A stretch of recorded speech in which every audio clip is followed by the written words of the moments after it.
Hi. So the second part will be a little bit more in detail of how I made the cables and the way I kept track of the pins, which cable should go where. Let's see.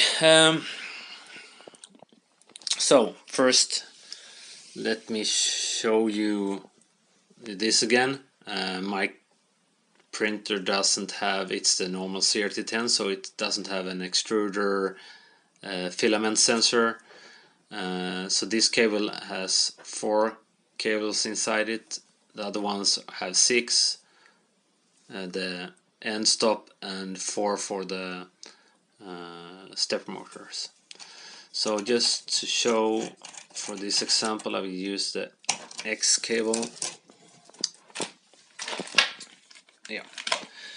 So what I did first was I took the cables and I cut the original connectors, those, just cut them off.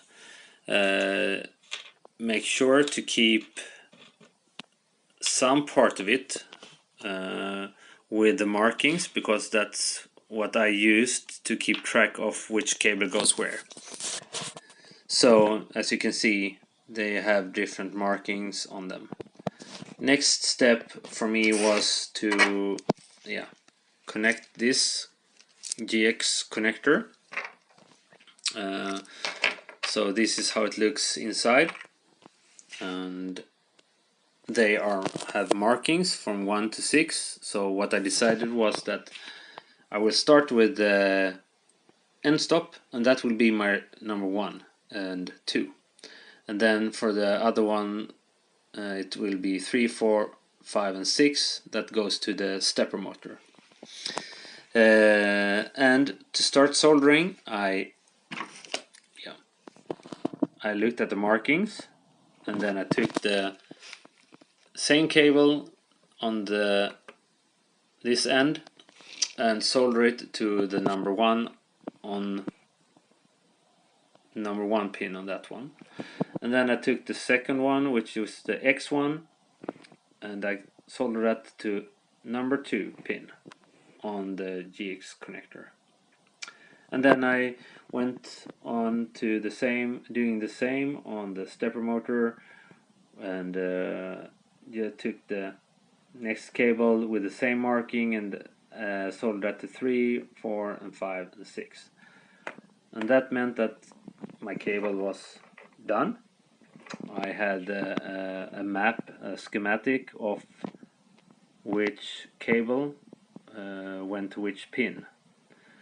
And on this one, they have the markings, as I said, inside, and the other parts that you connect to that is in the cable box, it has the same marking and the same number, so you actually know that as soon as that's connected, and you know that number 1 on this one will be the same as number 1 on that one, which means that on this end you will have number 1 and 2 will go to the end stop, and 3, 4, 5, 6 will go to the stepper motor.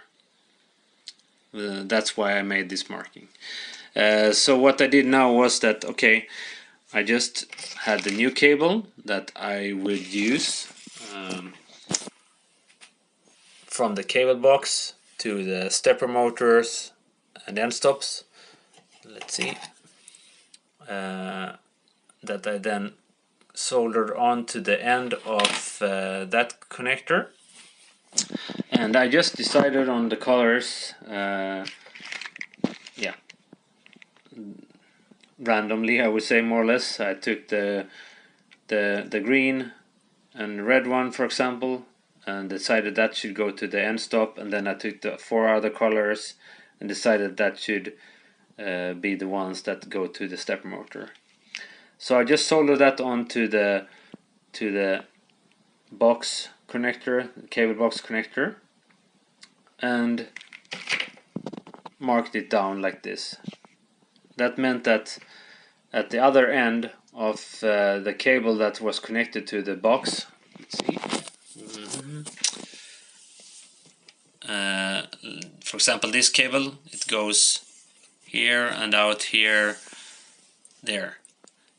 Then I knew that these 6 connectors, they should be attached with new connectors like this. I don't have any new ones, I just have the spare ones. But then I knew that, okay, for a new one, like this, that should be connected in the same way like that one with those colors. So I just took these new crimping pins or connectors and attached those to the cables, and then I inserted them into a new connector just the same way as the original one, with the exception that I used the new color coding. So instead of this one, it would be then black, white, yellow and blue, and for that one I would have a new one like this, and I would put the connectors the same way, but then the green and red instead. And then I could just connect that one to the end stops and stepper motors. Yeah, I think that's more or less at least a way the way I did it, and yeah,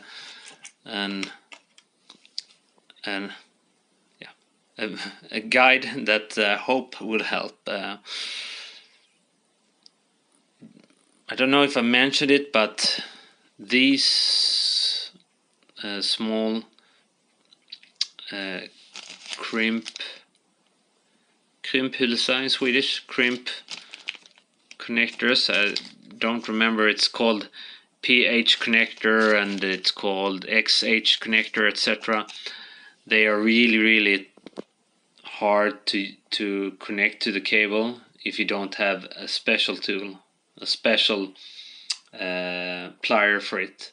I used a small standard plier, but it was really more or less, I would say it's the hardest thing with this.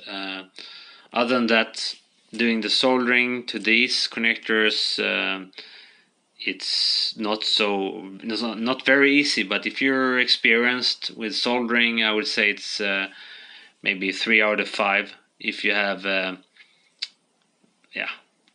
if you have the right tools, some tools to keep the connector steady and the cable steady when you solder it.